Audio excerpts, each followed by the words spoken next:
اللهم لك الحمد كما ينبغي لجلال وجهك وعظيم سلطانك.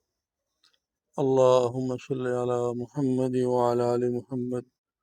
كما صليت على إبراهيم وعلى آل إبراهيم إنك حميد مجيد. اللهم بارك على محمد وعلى آل محمد كما باركت على إبراهيم وعلى آل إبراهيم إنك حميد مجيد.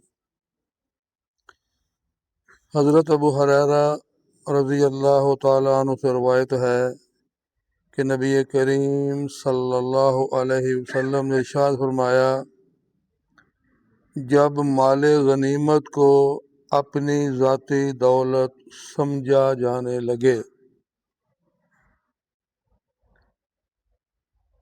جب مال غنیمت اس کو اپنی ذاتی دولت سمجھا جانے لگے، امانت کو مال غنیمت سمجھا جانے لگے، یعنی امانت کو ادا کرنے کی بجائے خود استعمال کر لیا جائے۔ اب مال غنیمت اپنی دولت، مال غنیمت حکومت کا ہی حق ہوتا ہے، پھر وہ تقسیم کرے، اور جب وہ خزانے میں مال ہو جیسے آج ہو رہا ہے تو ہر کوئی لوٹ رہا ہے کہ میری آنے والی 7 نسلیں بھی کھائیں تو ختم نہ ہو، کتنی تنہا ہیں، کتنا ان کے بونس ہو، کتنی ان کی پینشن۔ تو یہ سرکاری مال کو اپنا مال سمجھ لینا، مال غنیمت کو اپنی دولت سمجھ لینا، امانت کسی کے پاس رکھی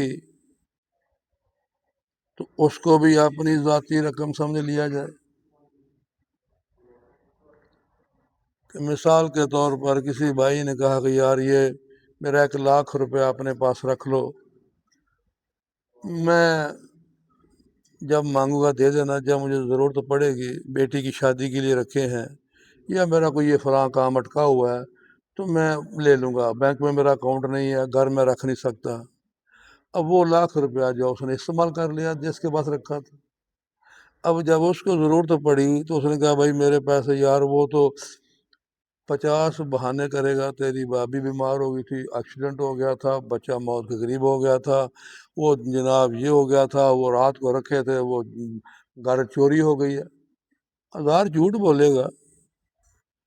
تو اس کو استعمال کرنے کا تو حق ہے ہی نہیں ہے، جیسے نے کہا کہ یہ میری امانت اپنے پاس رکھو۔ گویا امانت کو بھی اپنی دولت سمجھا اور استعمال کر لیا۔ کبھی میرے ساتھ بھی اتفاق ہوتا ہے،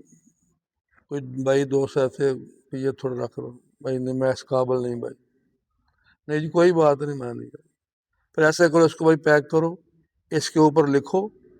اپنا نام لکھو، یہ پیسے لکھو، اور میرے ساتھ آؤ، اوپر میری جو تجوری ہے نا اس کا میں لاک کھولتا ہوں، اس کے اندر خود رکھو، جب ضرورت پڑے گی اس میں نکال لینا اور وہی رکھے۔ ضرورت بھی پڑ جاتی ہے، کبھی بہت سے ایسے حالات ہو جاتے ہیں آدمی سے، لیکن نہیں، امانت ہے جہاں رکھی ہے بھائی یہ پڑی ہوئی ہے، اپنے ہاتھ سے باندھا، اپنے ہاتھ سے کھولو،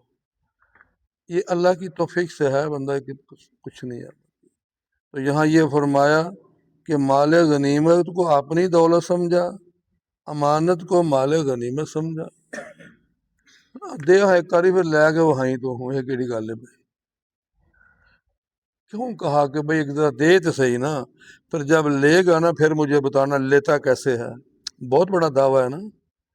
لیکن یہ اللہ کی بارگاہ میں کیا بنے گا؟ وہ جو لقمے اپنی اولاد کو کھلا دیے ہیں پھر ان کا بھگتنا پڑے گا، اس کو جو خمیازہ جو ہے۔ تو فرمایا جب زکوٰۃ کو تاوان سمجھا جانے لگے، یعنی خوشی سے دینے کی بجائے ناگواری سے دی جائے، ایسے ہی ہے نا۔ اس بارے بھی کئی دفعہ کچھ مختلف احوال اب مذاکرے میں آتے رہے ہیں۔ بہرحال کوئی بھی کام ہو، چلو یہ تو زکوٰۃ کی بات ہے نا، کسی کے پاس آدمی جائے، گھر مہمان جائے اور جا کے دیکھے تو کہ یار آج خوش نظر نہیں آئے، انجنا جیسے ان کے لیے بوجھ